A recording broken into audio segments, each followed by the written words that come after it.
왜 한 명만 아멘해? 자, 이렇게 살았으면 좋겠습니다. 그러죠. 네네. 이 자리에 아멘하러 왔지 뭐 다른 거 하러 왔겠어요? 네. 자, 마실 다녀올게. 마실 다녀올게. 자주 사용하진 않지만 아예 사용을 안 하는 것 같아요. 궁금해집니다. 마실은 표준어일까요? 방언일까요?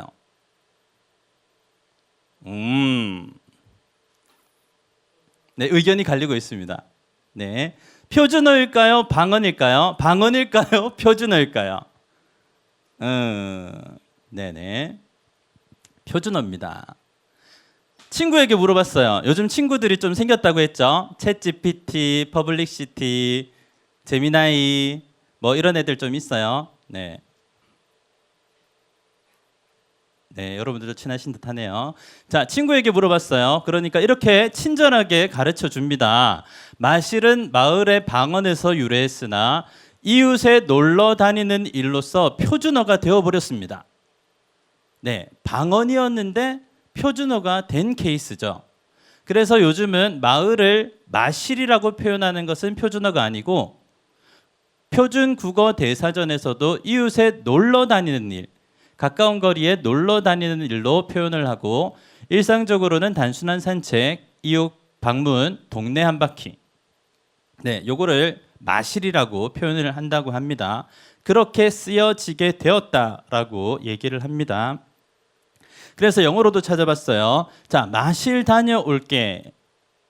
네, 영어를 잘 못하지만 해볼게요. I'm stepping out for a bit. 잠시 동안 스텝 좀 밟고 올게. 뭐 이런 얘기겠죠.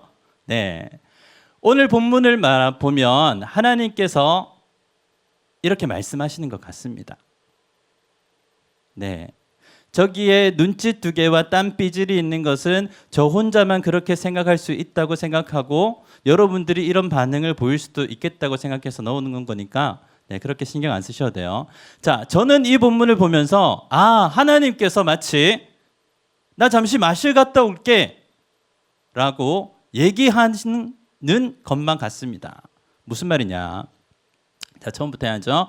하나님은 살아계십니다. 그리고 나와 여러분을 향한 크고 놀라운 계획을 가지고 계십니다. 네, 아멘이 맞네요. 자, 믿으시던 안 믿으시던 여러분들의 자유예요. 가져가시던 안 가져가시든 여러분의 자유인데 입 앞에 있는 목사님은 다 가져가라고 얘기를 하는 겁니다. 아멘입니까? 그러죠. 하나님은 살아계시고 나를 향한 놀라운 계획을 가지고 계시고 그것이 오늘도 이루어지는데 그것을 아멘 내 것으로 삼는 자가 복을 받는 자죠. 자, 사무엘서를 읽으며 묵상이라는 표현을 써보죠. 사무엘서를 묵상하며 하나님의 마음을 열망하며 따랐던 다윗의 중심을 찾고 있는 것이죠. 네, 이제 자연스러운 것이 됐습니다. 우리에게 자연스럽게 이렇게 되어가고 있습니다. 자, 키워드는 항상 성경을 보는 키워드가 중요한데 키워드는 바랄 수 없는 중에 바라는 것, 그럴 수 없는 중에 그러는 것. 성경의 수많은 인물들이 하나님께 인정을 받았다는 것은 일상을 똑같이 살아가는 사람들 속에 세상을 똑같이 살아가는 중에 하나님께 특별하게 인정을 받았던 사람들은 바랄 수 없는 중에 뭐라고요? 바랄 수 없는 중에 하나님의 말씀이 진리임을 선포했던 사람들이죠. 아브라함이 그랬죠. 바랄 수 없는 중에. 이삭이 그랬어요. 바랄 수 없는 중에. 다윗이 그랬어요. 바랄 수 없는 중에. 뭐 성경의 수많은 인물들, 뭐 바울 하면 말 다 했죠. 바랄 수 없는 중에 하나님의 뜻이 이루어지기를 바랬던 그 사람들,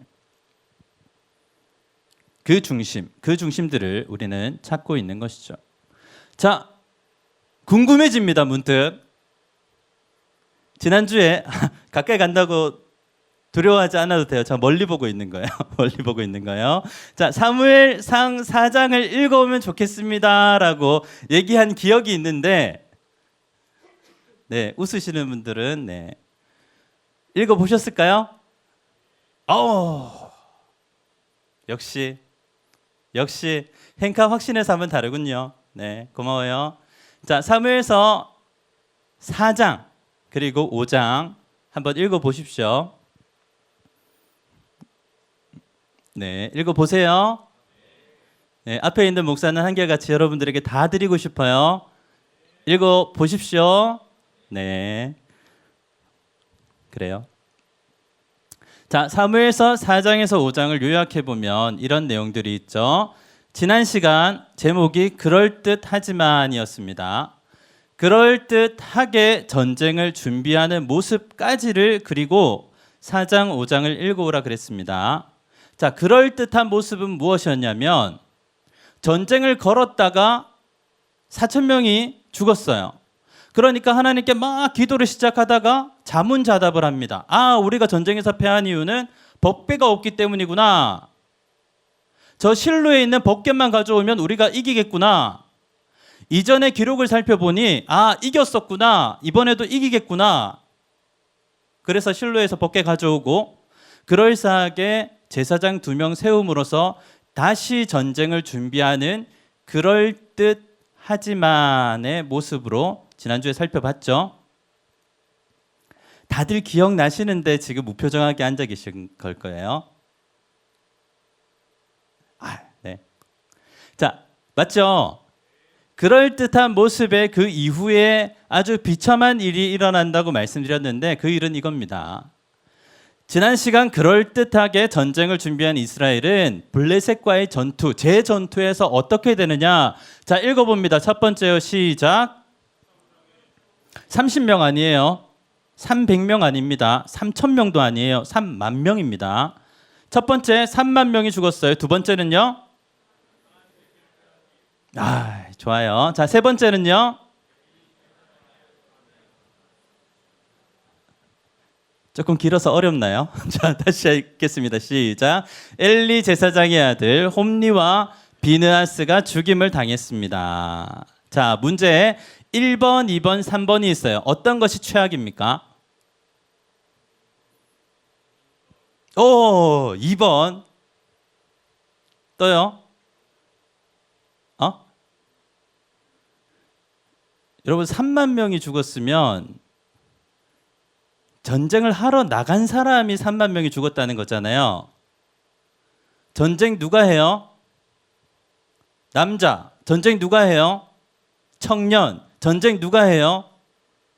힘을 좀 쓸만한 학생부터 어느 정도 힘을 쓸만한 저보다 어린 애들. 네.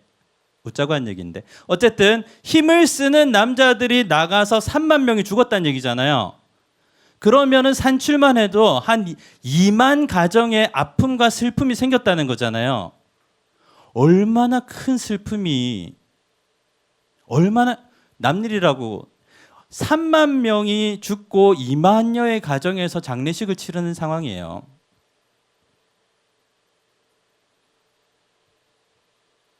제사장이 제사를 전하는 제사장의 아들이 2명이 하루에 죽었어요. 근데 그것보다 우리가 생각하는 더 큰 재앙은, 더 큰 비극은 두 번째라고 우리가 말을 하는 것이죠. 하나님의 교를 빼앗겼다. 영적인 의미에서 이렇게 얘기를 했을 거예요. 하나님의 교를 빼앗긴 게 가장 큰 비극인 것 같습니다. 두 사람이 죽은 것보다 3만 명이 죽은 것보다 큰 재난을 당한 것보다 전쟁에서 패해서 모든 것을 뺏긴 것보다 영적인 의미에서 하나님의 궤를 빼앗긴 것이 가장 큰 비극이다라고 우리가 공감하는 바인 거죠.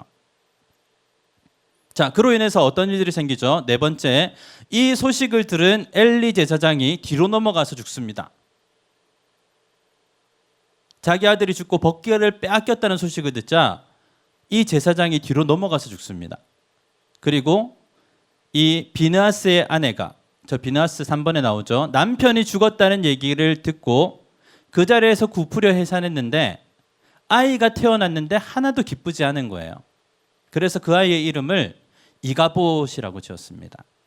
이가봇 뜻 아시는 분? 네, 하나님의 영광이 이스라엘을 떠났다가 이가봇입니다. 하나님의 영광이 떠나버렸다. 이것이 이가봇이에요. 여러분 이름 중에 이런 이름 있습니까? 없죠. 누가 아이의 이름을 이렇게 짓겠어요? 근데 이렇게 지었어요. 이가봇이라고. 얼마나 절망이 되고 얼마나 낙심이 되면 그렇게 지었을까요? 지난 시간 우리가 살펴본 것처럼 그럴듯한 모습으로 그럴듯하게 자신의 계획을 내세웠던 이스라엘은 정말 비참한 모습을 당하는 것을 보게 됩니다. 그래서 이 내용이 4장이어서 4장 읽어오라고 그런 거예요. 그야말로 무엇이죠? 초토화된 상황이죠. 나름 예배 드리고 있었어요. 나름 제사 지내고 있었어요. 나름 뭔가 된다고 생각했기 때문에 전쟁을 걸었고 지자 최선의 계획을 세워서 다시 전열을 정비해서 싸우러 갔는데 그야말로 초토화돼 버렸어요. 왜요? 왜요? 하나님의 뜻과 다르게 밀어붙였기 때문이죠. 지금 하나님의 뜻과 전혀 다르게 그냥 뭐 계획을 세웠으니까 하는 거고 하니까 가는 거고, 우리도 자주 그러지 않나요? 계획을 세웠으니까 고고, 안 돼도 고고, 그냥 하다가 고고, 안 되면 돌아오지 뭐. 인생의 연약함이 우리 개인에게나 그 옛날 이스라엘에게나 그 이스라엘에게나 오늘 우리들에게나 똑같이 있는 거죠. 인간의 지혜로 최선의 지혜, 언약궤를 가져왔지만 그것까지 되어지는 듯 했지만, 자 마지막 줄 읽어볼까요? 시작. 하나님은 인간의 지혜에 이용당하지 않으십니다. 아멘. 하나님은 인간의 계획에 이용당하지 않으실 뿐더러 인간의 지혜대로 사용되지 않으십니다. 우리는 가끔 너무나 쉽게 이 사실을 잊을 때가 있죠. 이것이 하나님의 주권입니다. 하나님은 절대로 피조물의 계획대로 움직이시는 분이 아니에요. 그분은 자신의 계획대로 움직이시는 분이십니다. 자신의 뜻대로 움직이시는 분이세요. 이것을 하나님의 주권이라고 합니다. 자, 다니엘서 4장 35절 말씀 우리 함께 읽어볼까요? 시작. 땅의 모든 사람들을 없는 것 같이 여기시며 하늘의 군대에게든지 땅의 사람에게든지 그는 자기 뜻대로 행하시나니 그의 손을 금하든지 혹시 이르기를 내가 무엇을 하느냐고 할 자가 아무도 없도다. 아멘. 쉬운 얘기죠. 조금만 뒤집어보면 이런 말이죠. 영적인 눈을 열고보면 이 땅의 모든 사람에게 말하시는 주권자가 하나님이시다. 이 땅의 모든 사람에게 말하시는 하나님은 하늘의 모든 군대에게도 말하시는 하나님이시다. 하나님의 주권은 보이는 세계와 보이지 않는 세계 모든 것을 통솔하신다. 다스리신다. 그것이 하나님의 주권이다라고 말하고 있는 것입니다. 아멘입니까? 그런 하나님이 그 주권적인 하나님이 마실 갔다 오신다 하면 갔다 오시는 거예요. 자, 살펴보죠. 블레셋 땅으로 마실 가신 하나님, 잠시 스텝 좀 밟고 오셨어요. 언약궤는 하나님의 임재가 임하는 것이거든요. 당시에는 그 언약궤 위에서 하나님께서 나타나셨어요. 현현. 그러니까 언약궤와 함께 계신다라고 쉽게 이해할 수 있는 거예요. 자, 그 언약궤가 뺏겼어요. 이스라엘 입장에서는 뺏긴 거야. 재앙이고 비극이고 비난이에요. 근데 하나님은 신경도 안 쓰신다. 이스라엘이 법궤를 빼앗겼는데, 언약궤를 빼앗겼는데 정말 빼앗기신 그 하나님은 신경도 안 쓰시고 마실 밟고 오신다. 자, 무엇을 하셨는지 보면 더 확실해지죠. 자, 1번 읽습니다. 시작. 아스돗에서 다곤을 댕강내심, 독한 종기의 재앙. 자, 댕강내심이라는 조금 저렴한 표현을 써서 죄송해요. 근데 저거밖에 없었어요. 목을 댕강. 그 당시에 가장 크고 강대한 민족은 이스라엘이 아니라 이스라엘 나라 옆에 블레셋이라는 도시였어요. 블레셋이라는 민족이었어요. 해양 민족이었어요. 철기 민족이었어요. 이스라엘은 아직 청동기라고 표현할 수가 있고, 이 블레셋은 해변가, 무역, 철의 재련, 기술자 발달, 아주 고도의 문명, 그래서 철기. 그래서 이런 기록이 있어요. 블레셋이 쳐들어왔을 때 이스라엘의 칼을 들고 있는 사람은 사울과 그 아들뿐이었고, 이쪽은 블레셋은 뭐가 있었죠? 철갑 전차가 있었다. 병거가 있었다라고 얘기하잖아요. 철갑 전차, 이쪽은 탱크가 있고, 예를 들어서 이쪽은 칼 두 자루 있는 거예요. 얘들이 이기는 게 신기하지. 말이 안 되는 거죠. 자, 근데 그 얘기는 다음에 하고, 자, 이 강대한 블레셋의 민족, 큰 민족, 이스라엘을 마음만 먹으면 한 입에 삼킬 수 있는 강한 민족. 이 민족에게 5개의 큰 도시가 있어요. 그 중에 3개를 하나님이 사뿐 줄여밟고 갔다 오십니다. 아스돗에 가시고 가드에 가시고 에그론에 가세요. 그냥 법계에 발이 있어서 가셨냐? 아니에요. 자, 보세요. 어떤지. 자, 아스돗에서 다곤을 댕강내심, 독한 종기의 재앙으로 도시를 초토화시키심. 초토화 아까 얘기 들었죠? 다곤은 그 유명한 바알의 아빠신입니다. 바알의 아빠신. 네. 근데 이 언약궤를 뺏어왔으니까, 전쟁에서 뺏어왔으니까 전리품이잖아요. 금으로 되어 있으니까 언약궤가 조금 빛나고 이러니까 귀중품이잖아요. 그러니까 블레셋의 가장 강력한 신인 누구? 다곤의 신전에 넣어놓은 거예요. 이거 전리품입니다 라고 넣어놨는데, 그 다음날 보니까 어떤 일이 생겼어요? 맞아요. 걔가 엎드려서 절하고 있죠. 다곤의 신상이 절하고 있잖아요.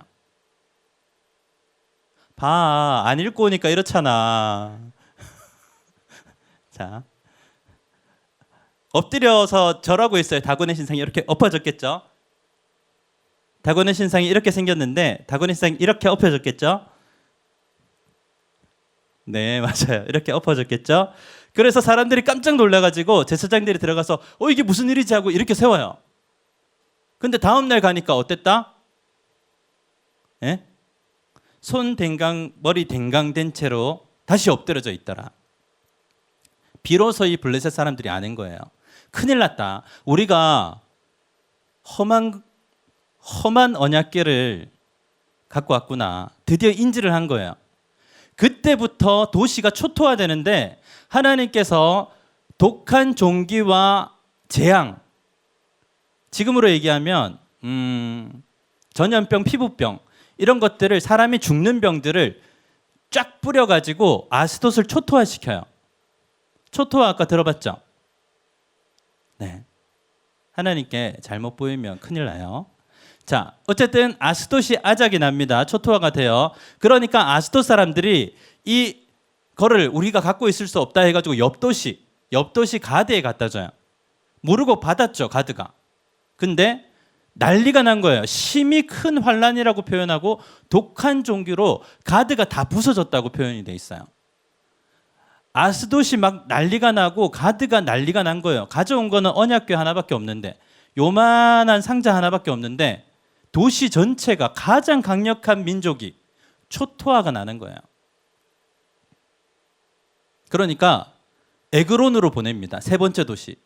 보내려고 하는데 정보를 접해요. 에그론 사람들이.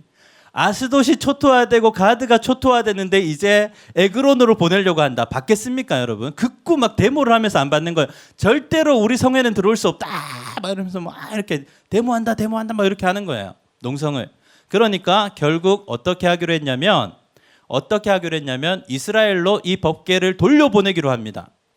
와, 빠른 판단. 근데 하나님이 주권자시죠? 그냥 7개월을 눌러 있어 버리는 거예요. 블레셋 땅에. 뭐 7개월을 계시든 7일을 계시든 70년을 계시든 그분 마음 아닙니까? 7개월을 계시면서 내 사랑하는 백성 이스라엘을 4천 명을 죽이고 3만 명을 죽인 이놈들에게 그냥 막 저는 시원했는데 여러분들은 어떠신지 모르겠어요. 7개월 동안 블레셋 땅에 머물면서 사망의 환란이라고 표현합니다. 사망의 환란이 되셨다라고 얘기하는데 그것은 곧 재앙과 같은 것이었어요. 그들의 입장에서는. 네. 결국 법궤는 하나님의 언약궤는 하나님의 임재는 말 한마디 하지 않고 유다 땅으로 돌아오게 됩니다. 네. 뺏겼어요.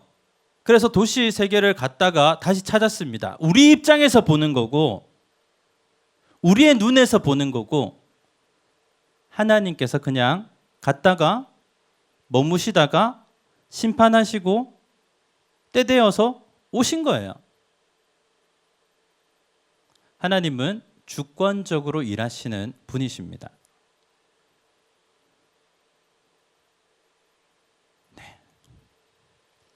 재미있는 것은 재밌어요. 여러분 성경 읽는 거 너무 재밌어요. 뭐가 재밌냐면 사무엘상 4장에서 5장에 한해서 볼 때, 제한해서 볼 때 블레셋 사람들이 이스라엘 사람보다 믿음이 더 좋아 보인다는 거예요. 저는 그랬어요. 근거를 들어볼게요. 이스라엘 진영에 법궤가 들어오자 두려워서 떨었어요. 이스라엘 백성들은 어땠나요? 전쟁의 수단으로 언약궤를 이용하려고 했죠. 그냥 하나의 아이템 정도로 생각했어요. 필승의 전략 정도로 생각했다고요. 근데 블레셋 사람들, 적군들, 믿음 없는 사람들, 하나님의 자녀가 아닌 사람들은 뭐라고 생각했냐면 땅이 진동하는도다. 위대한 신, 이스라엘을 이기고 나온 전능하신 신께서 이스라엘의 진영에 들어가셨으니 우리는 죽은 목숨이로구나. 오히려 하나님을 더 하나님으로 믿는 블레셋 사람들의 모습을 보게 됩니다. 좀 아이러니하지 않습니까? 자, 두 번째, 법궤를 이스라엘로 다시 보내기 위해서 어떻게 해야 될까? 네, 굉장히 블레셋의 학자들이 모여서 연구를 하는데 와, 여러분 놀라운 것은 정답을 찾아냅니다. 이 잘못된 우리의 행동에 대해서 속건제를 드려야 합니다라고 학자들이 얘기해요. 무슨 말이냐면 이 블레셋의 학자들이 모세 때 있었던 이 5가지 제사 중에 4번째 제사, 하나님 앞에 내가 잘못했을 때 스스로의 죄를 사죄하기 위해서 드리는 속건제의 내용이 무엇인지 알고 그렇게 블레셋을 이 재앙으로부터 구원해야 된다라고 얘기한다는 거예요. 이방 민족인데 하나님을 모르는 민족인데 약속 밖에 있는 민족인데 이 민족이 언약 백성들이 해야 할 그 속건제를 자기들이 하고 앉아 있는 거예요. 언약 백성들은 언약 속에 있으면서도 언약을 누리지 못하고 무엇을 해야 될지 모르고 점점 눈만 어두워져 가고 귀만 어두워져 가고 마음만 단단해져 가고 있는데 이방 민족들, 세상 사람들, 교회 밖의 사람들은 너무나 영민하게, 너무나 똑똑하게 하나님을 기쁘시게 하는 방법을 찾고 있다는 겁니다. 재밌지 않습니까? 재밌지 않나요? 저만 재밌나요? 네. 이 2가지 위에서 4장과 5장에 한해서는 세상 사람들이 하나님을 더 찾는 모습을 보여주면서 그러구나. 하나님을 우리가 찾지 않으면 돌들이 소리 지른다는 말이 이 말이구나.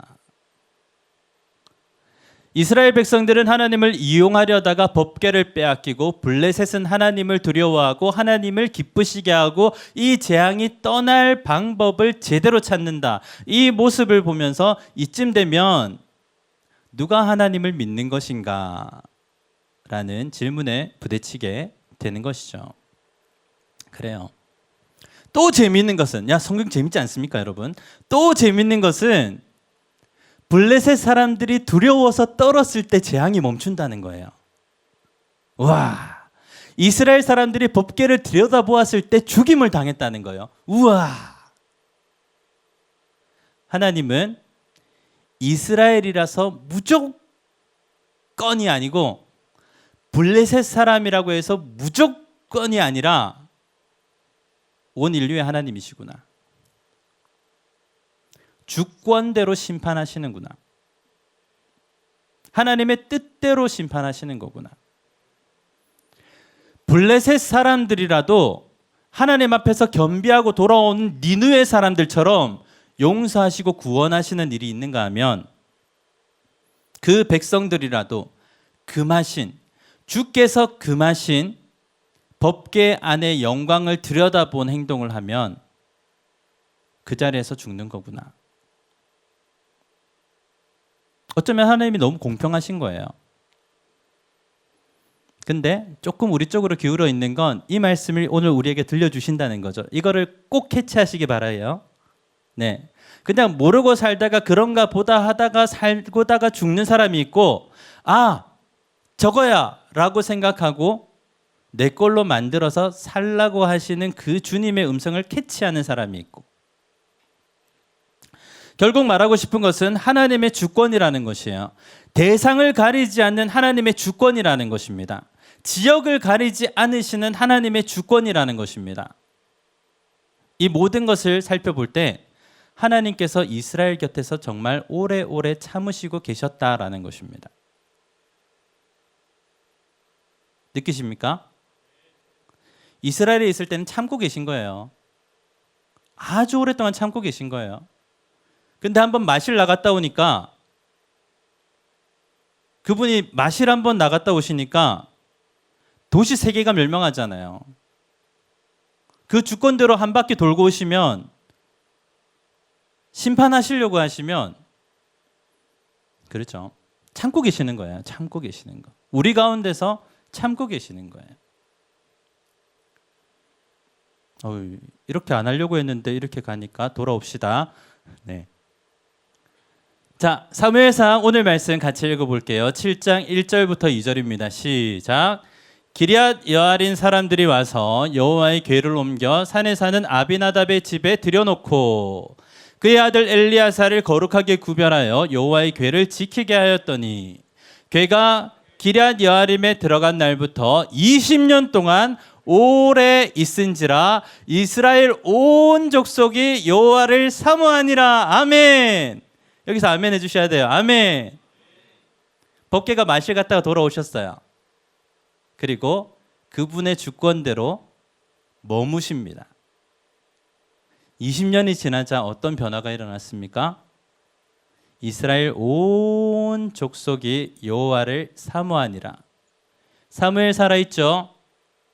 이 일이 일어나기 전에 사무엘을 통해 온 이스라엘의 말씀이 회복되었죠. 그것이 잠시 하나님께서 마실 갔다 오신 이후에 원래의 뜻대로 계속 이어지자 하나님의 뜻이 있는 이스라엘이 20년 만에 쭉쭉쭉쭉쭉쭉 하나님의 뜻대로 올라가는 것을 보게 됩니다. 보이십니까? 보이십니까? 그리고 드디어 인류사의 길이 남을 미스바 성회가 다음 시간에 이어지는 겁니다. 자, 우리 사무엘상 7장 3절 4절 우리 같이 읽겠습니다. 시작. 사무엘이 이스라엘 온 족속에게 말하여 이르되 만일 너희가 전심으로 여호와께 돌아오려거든 이방 신들과 아스다롯을 너희 중에서 제거하고 너희 마음을 여호와께로 향하여 그만을 섬기라. 그리하면 너희를 블레셋 사람의 손에서 건져 내시리라. 이에 이스라엘 자손이 바알들과 아스다롯을 제거하고 여호와만 섬기니라. 아멘. 이 말씀이 2절에 읽은, 우리가 방금 전에 읽은 온 이스라엘이 여호와를 사모하니라의 표현입니다. 바알과 아스다롯, 자기 안에 있는 우상과 자기 나름대로의 계획과 하나님보다 앞세웠던 그 뜻들이 무너지는데 20년이 걸린 거예요. 하나님의 말씀으로 믿음을 세워가는데 20년이 걸린 거예요. 여러분, 오늘부터 20년 계산 빨리 빠르게, 내 나이 지금부터 20년 하는 거예요. 20년. 다음 주에 그 유명한 인류사의 길이 남을 미스바 성회가 이어집니다. 여러분, 읽어오세요. 미스바 성회는 알아야 돼요, 여러분. 네, 우리 좀, 또 잔소리. 예수세대 청년부 정도 되면 미스바 성회는 좀 알아야 돼요. 네, 그러니까 읽어오세요. 왜 대답 안 하는 사람들 뭐야? 자, 읽어오세요. 네, 미스바 성회가 여러분들 것이 되기를 원합니다. 인심 썼습니다. 자, 2주 드릴 테니까 읽어오세요. 예, 다음 주에는 우리 대학부에서 김태훈 목사님이 설교하시거든요. 네, 여러 의미에서 저는 기분이 너무 좋아요. 네, 김태훈 목사님 설교를 들을 수 있어서 너무 기분이 좋아요. 네, 그러니까 2주 후까지 사무엘상 읽어오시기 바랍니다. 네, 7장이 있습니다. 읽어오십시오. 네, 한 30초만 읽어요. 사랑하는 여러분, 결론을 맺읍시다. 하나님은 사람의 지혜에 이용당하지 않으십니다. 명백하게도 내 지혜에, 내 계획에 이용당하지 않으십니다. 그분의 주권으로 일하십니다. 이걸 가르쳐 주시는 게 은혜입니다. 이것이 빨리 깨져야 은혜인 겁니다. 아멘입니까? 이스라엘을 두려워하던 블레셋도 이스라엘이 두려워하던 블레셋도 하나님께는 그저 마실의 대상입니다. 우리에게 적용해 보면 우리에게 그 어떤 무서운 것도 하나님께는 마실의 대상입니다. 그분의 주권대로 잠시 역사하시면 다 해결이 되는 거예요.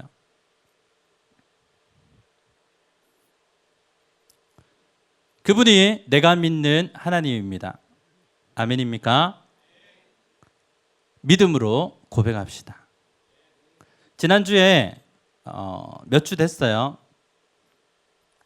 이 땅의 동가서 남가 부, 한라에서 백두까지. 한라에서 백두까지. 이 나라보다 크신 하나님께서 이 찬양을 할 때 막 우리에게 임재하시는 느낌이 들지 않습니까? 그래서 이 찬양을 당분간 결단송으로 하려고 합니다. 네. 그리고 광고도 해야 되겠네요. 아까 광고를 했지만 다음 주에는 여러분 총회가 있습니다. 총회 이꼴 투표는 아니에요.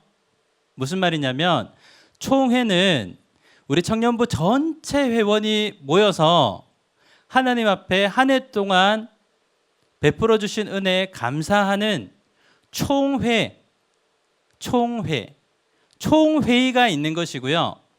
그 과정 중에 총회의 한 가지 순서로 회장, 부회장, 총무회 내년 임원 투표가 있는 거예요. 네. 나는 선거에 관심도 없고 투표에도 관심이 없어서 나는 참여 안 해야 되겠다라고 굳게 결단하신 분이라도 마음을 다르게 잡수시고, 네. 한 해 동안 베풀어 주신 은혜, 나를 이끌어 주신 은혜, 그리고 새롭게 주실 은혜를 기억하면서 함께 모이는 총회의 자리에 다 같이 함께 했으면 좋겠습니다.